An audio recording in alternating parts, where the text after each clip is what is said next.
इबरतनाक हकीकी वाक़या। एडवोकेट सरफराज चीमा पेशे के लिहाज से वकील था। मलकवाला और मंडी बाउद्दीन की अदालतों में लोगों को पहली तरजीह वही था। फीस लाखों में लेता और कत्ल अहमद के मुलजिमों को नहीं बल्कि मुजरिमों को भी बुरी करता था। फिर वक़्त बदलता है, इसकी उम्र ढल जाता है और वो बूढ़ा हो जाता है। आंखों की बीनाई इस हद तक बढ़ जाती है कि सामने खड़े अपने सगे बेटे तक को नहीं पहचान सकता है। सारा रुपया पैसा औलाद बांट लेते हैं।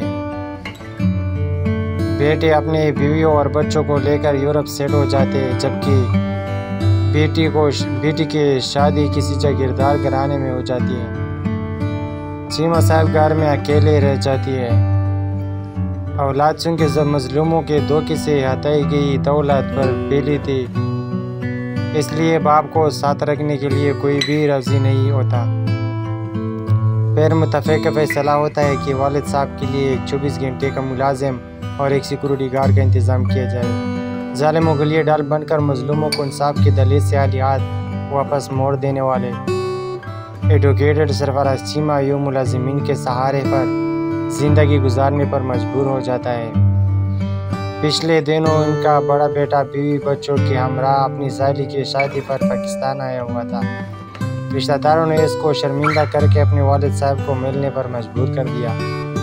वो अपनी बीवी बच्चों को हमरा अपने बाप को मिलने इसके घर चलाया।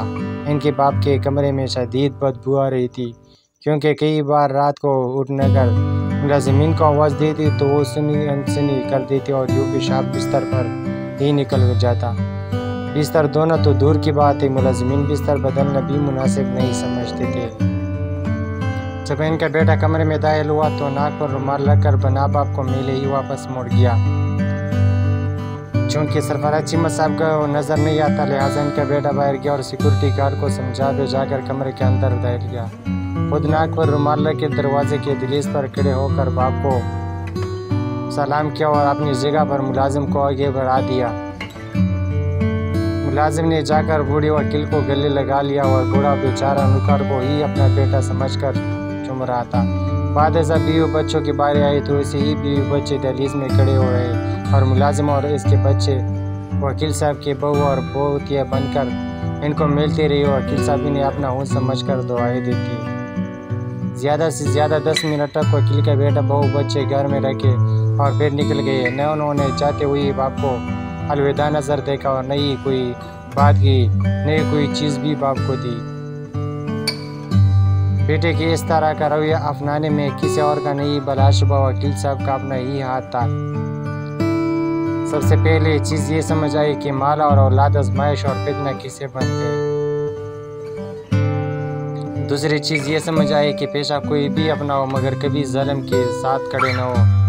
तीसरी और सबसे अहम बात ये समझ आई कि अपने औलाद को रिश्तों से मोहब्बत और दूसरों का एहतराम करना ज़रूर सिखाओ और उनके दिल में कभी दौलत और ओहदे का लालच पैदा न करो।